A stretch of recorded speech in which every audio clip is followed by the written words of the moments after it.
ಮೂರು ಒಂದು ಟೀಮ್ ಆಗಿ ಇವತ್ತು ಕೆಲಸ ನಿರ್ವಹಿಸಬೇಕು.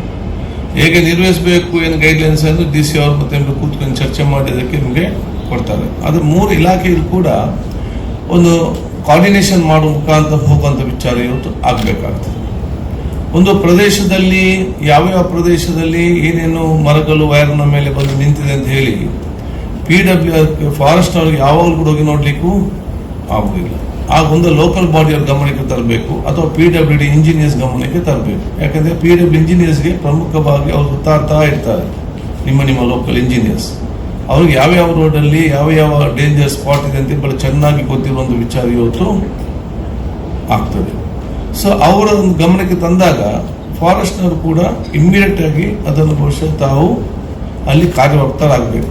ಕಂಪ್ಲೇಂಟ್ ಕೊಟ್ಟ ನಂತರ ಇವತ್ತು ನೋಡುವ ನಾಳೆ ನೋಡುವ ಅಂತ ನಾವು ಬಹುಶಃ ಹೇಳಿದರೆ ಈ ಕೆಲಸ ಇವತ್ತು ಆಗ್ಲಿಕ್ಕೆ ಇಲ್ಲ. ಅದರ ತಡೆ ಯಾಕೆ ಮಾಡ್ತಾರೆ ಅಂತ ಗೊತ್ತಿಲ್ಲ. ನಿಮ್ಮಲ್ಲಿ ಇಡೀ ಏನು ಮರ ನಡಿಲಿಕ್ಕೆ ಹೇಳುವುದಲ್ಲ, ಮರದ ಗೆಲ್ಲನ್ನು ಕಡಿಲಿಕ್ಕೆ ಹೇಳುವುದು. ಅದಕ್ಕೆ ಇಷ್ಟು ಡಿಲೇ ಯಾಕೆ, ಅದಕ್ಕೆ ಅಷ್ಟು ದಿವಸ ಯಾಕೆ? ಇಮ್ಮಿಡಿಯೇಟ್ ಆಕ್ಷನ್ ಮಾಡೋದು ಕೆಲಸ ಮಾಡೋದು. ನಿಮ್ಗೆ ಊರಿಡಿ ಮರ ಕಡಿಲಿಕ್ಕೆ ಇಲ್ಲಲ್ಲ, ಎಲ್ಲೇ ಅದು ಒಂದು ಏರಿಯಾದಲ್ಲಿ 1, 2, 3 ಕಡೆ ಇರುವಂಥದ್ದು. ಮುಂಚೆ ನಾವು ಸಣ್ಣದಿರುವಾಗ ನಾವು ಹೇಳಲಿಕ್ಕಿಲ್ಲ. ಮಳೆಗಾಲದಲ್ಲಿ ಅವರೇ ದೊಡ್ಡ ಒಂದು ಇದನ್ನು ಹಿಡ್ಕೊಂಡು ಅದಕ್ಕೆ ಕತ್ತಿ ಕಟ್ಟಿ ಅವರೇ ಬಂದದನ್ನು ಎಲ್ಲ ಸ್ವಲ್ಪ ಮಟ್ಟಿನಲ್ಲಿ ಇವತ್ತು ವಿದ್ಯುತ್ ಕೂಡ ಅದನ್ನು ಕಟ್ ಮಾಡಿಕೊಂಡು ಹೋಗುವಂಥ ನಾವು ಸಣ್ಣದಿರುವಾಗ ನಾವು ನೋಡಿದ್ದೇವೆ 5ರಲ್ಲಿ. ಈಗ ನಿಮಗೆ ಎಲ್ಲ ಎಕ್ವಿಪ್ಮೆಂಟ್, ಟೆಕ್ನಾಲಜಿ, ಕಮ್ಯುನಿಕೇಶನ್ ಎಲ್ಲ ಇದ್ರೂ ಕೂಡ ನಮ್ಗೆ ಯಾಕೆ ಆಗುದಿಲ್ಲ ಅಂತ ನಾವು ಆಲೋಚನೆ ಮಾಡಬೇಕು. ಆದ ಕಾರಣ ನಾವು ಸ್ವಲ್ಪ ಒಂದು ಹೆಜ್ಜೆ ಮುಂದೆ ಆಲೋಚನೆ ಮಾಡಿಕೊಂಡು ಈ ಒಂದು ಕಾಲಘಟ್ಟದಲ್ಲಿ ಬಹಳ ಆಕ್ಟಿವ್ ಆಗಿ ಮತ್ತು ಸ್ವಲ್ಪ ಎಕ್ಸ್ಟ್ರಾ, ನಾಟ್ ಓನ್ಲಿ ಆಕ್ಟಿವ್, ನೀವೆಲ್ಲ ಆಕ್ಟಿವ್ ಇದ್ದೀರಿ, ಪ್ರೊಆಕ್ಟಿವ್ ಆಗಬೇಕು. ಫಸ್ಟೇ ಆಲೋಚನೆ ಮಾಡಿಕೊಂಡು ತಮ್ಮ ಕೆಲಸವನ್ನು ನಿಭಾಯಿಸುವಂತ ಒಂದು ಜವಾಬ್ದಾರಿ ಅದು ನಿಮ್ಮಲ್ಲಿ ಜವಾಬ್ದಾರಿ ಆಗಿದೆ. ಆದ ಕಾರಣ ಇದರ ಬಗ್ಗೆ ನಾವು ಬಹಳಷ್ಟು ಮುಂಜಾಗ್ರತೆ ವಹಿಸ್ಕೊಳ್ಬೇಕು.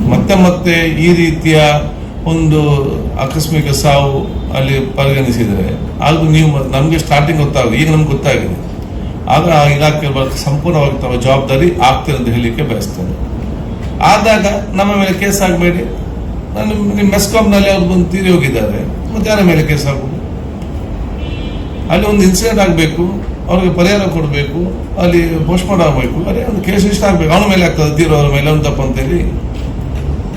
ಸೊ ಇದನ್ನೆಲ್ಲ ನಾವು ಆಲೋಚನೆ ಇವತ್ತು ಮಾಡಬೇಕಾಗ್ತದೆ. ಸೊ ಎಲ್ಲರಿಗೆ ಇವತ್ತು ಮೇಲಿನ ಅಧಿಕಾರಿಯಿಂದ ಹಿಡಿದು ತಳಮಟ್ಟದ ಅಧಿಕಾರಿಗಳ ವರ್ಗದವರಿಗೂ ಕೂಡ ಇದರ ಮೇಲೆ ದೊಡ್ಡ ಮಟ್ಟದ ಇವತ್ತು ಜವಾಬ್ದಾರಿ ಇವತ್ತು ಇದೆ.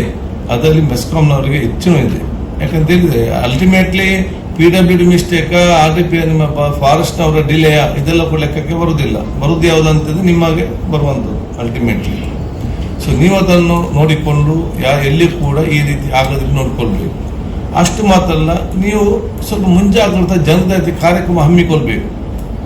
ನೀವು ಮೆಸ್ಕಾಂನವರಿಗೆ ಈ ಒಂದು ಕಾಲಘಟ್ಟದಲ್ಲಿ ಒಂದು ಅಡ್ವರ್ಟೈಸ್ಮೆಂಟ್ ಕೊಡಿ, ಎಚ್ಚರಿಕೆಯಾಗಿ ಅಡ್ವರ್ಟೈಸ್ಮೆಂಟ್ ಹೇಗೆ ಇರಬೇಕು, ಮಳೆಗಾಲದಲ್ಲಿ ಏನಾಗಬೇಕು, ಎಲ್ಲಿಯಾದರೂ ಮರಗಳಿದ್ದಗಳು ಡೇಂಜರ್ ಸ್ಥಿತಿಯಲ್ಲಿದ್ದರೆ ದಯವಿಟ್ಟು ಅದರ ನಮ್ಮ ಗಮನಕ್ಕೆ ತನ್ನಿ. ಎರಡನೇದು, ಮಳೆಗಾಲದಲ್ಲಿ ಎಲ್ಲೇ ಅದು ವೈರಕೆರೆಗೆ ಬಿದ್ದಿದ್ರೆ ದಯವಿಟ್ಟು ಅದನ್ನು ಯಾರು ಕೂಡ ಮುಟ್ಲಿಕ್ಕೆ ಹೋಗಬೇಡಿ. ಮಳೆಗಾಲದಲ್ಲಿ ಟ್ರಾನ್ಸ್ಫರ್ ಹತ್ತಿರ ಮತ್ತು ಇಂಥ ಹೈಟೆನ್ಷನ್ ಅಂದರೆ ಇಷ್ಟು ಮೀಟರ್ ದೂರದಲ್ಲಿ ಇರಿ ಮತ್ತು ಹೆತ್ತವರ ಮಕ್ಕಳ ಬಗ್ಗೆ ಜಾಗ್ರತೆ ವಹಿಸಿ. ಏನಾದರೂ ನಿಮಗೆ ಎಮರ್ಜೆನ್ಸಿ ಆಗಬೇಕು, ಈ ನಂಬರ್ಗೆ ನೀವು ಫೋನ್ ಮಾಡಿ. ಒಂದು ಜನರಿಗೆ ಒಂದು ಜನಜಾಗೃತಿ ಕೊಡುವಂತಹ ಒಂದು ಕಾರ್ಯಕ್ರಮ ಕೂಡ ನೀವು ಬಹುಶಃ ಇವತ್ತು ನಿಮ್ಮ ಡಿಪಾರ್ಟ್ಮೆಂಟ್ ಮುಖಾಂತರ, ಮಾಧ್ಯಮ ಮುಖಾಂತರ ಅದು ದೊಡ್ಡ ಮಟ್ಟದೊಂದು ಜನರಿಗೆ ಮುಟ್ಟುವ ರೀತಿಯ ಒಂದು ಪ್ರಚಾರ ಆಗುವುದು. ಹೆಸರಿಗೆ ಮಾತ್ರ ಕೊಟ್ಟ ಪ್ರಚಾರ ಒಂದು ಇಫೆಕ್ಟಿವ್ ಆಗಿ. ನಾನು ಇದನ್ನು ಬಹುಶಃ ನಾವು ಮತ್ತು ಜಿಲ್ಲಾಧಿಕಾರಿ ನಮ್ಮ ಬೆಂಗಳೂರಿಗೂ ಕೂಡ ಮತ್ತು ನಮ್ಮ ಮಂತ್ರಿಗಳಿಗೆ ಕೂಡ ಮತ್ತು ನಿಮ್ಮ MDಗೂ ಕೂಡ ಇದರ ಬಗ್ಗೆ ನಾವು ಹೇಳ್ತೇವೆ. ಅಲ್ಲಿಂದೆಲ್ಲ ಅವ್ರು ಮಾಡಿದ್ರು ಕೂಡ ಈಸಿ ಆಗ್ತದೆ. ಅದು ನಿಮ್ಮ ಜವಾಬ್ದಾರಿ, ಇದು ನಿಮ್ಮ ಪ್ರೈಮರಿ ಡ್ಯೂಟಿ.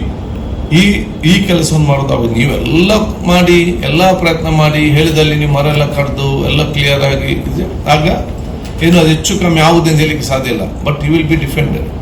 ನಿಮಗೆ ಒಂದು ಇಲ್ಲಪ್ಪ ಅವರು ಮ್ಯಾಕ್ಸಿಮಮ್ ಕೆಲಸ ಮಾಡಿದ್ದಾರೆ, ಕೆಲವೊಂದು ಆತುತ್ತರಿಂದ ಈ ರೀತಿ ಆಗಿದೆ ಎಂಬ ಒಂದು ಪಬ್ಲಿಕ್ ಎಸಂಪ್ಷನ್ ಬರೋದು ವಿಚಾರ ಇವತ್ತು ಆಗ್ತದೆ. ಸೊ ನಿಮ್ಮ ಈ ಒಂದು ರೆಸ್ಪಾನ್ಸಿಬಿಲಿಟಿಯನ್ನು ಸಮರ್ಪಕವಾಗಿ ನಿರ್ವಹಿಸುವಂಥ ಕೆಲಸ ಆಗಬೇಕು. ಇದಕ್ಕೇನಿತ್ತು ಆಗಬೇಕು ಸಹಕಾರ ಅದು ನಿಮ್ಮ MD ಮುಖಾಂತರ ನೀವು ಜಿಲ್ಲಾಧಿಕಾರಿಗೆ ಹೇಳಿ, ನಮ್ಗೆ ಹೇಳಿ, ನಾವು ಸರ್ಕಾರಕ್ಕೆ ಹೇಳುವಂಥ ವಿಚಾರ ನಾವು ಎಲ್ಲ ಹೇಳ್ತೇವೆ. ಯಾಕಂದ್ರೆ ಎಲ್ಲ ಕೂಡ ನಿಮ್ಮ MD ಮುಖ ಹಂತದಲ್ಲಿ ಆಗ್ತಂತ ಹೇಳಲಿಕ್ಕೆ ಆಗುದಿಲ್ಲ. ಈ ಎಕ್ಸಿಕ್ಯೂಟಿವ್ ಇಂಜಿನಿಯರ್ ಹಂತದಲ್ಲಿ ಏನಾಗ್ತದೆ ಅದು ಎಕ್ಸಿಕ್ಯೂಟಿವ್ ಇಂಜಿನಿಯರ್ ಮಾಡಬೇಕು ನಿಮ್ಮ ತಾಲೂಕಿನಲ್ಲಿ. ಜಿಲ್ಲಾ ಮಟ್ಟದಲ್ಲಿ ಏನಾಗಬೇಕು,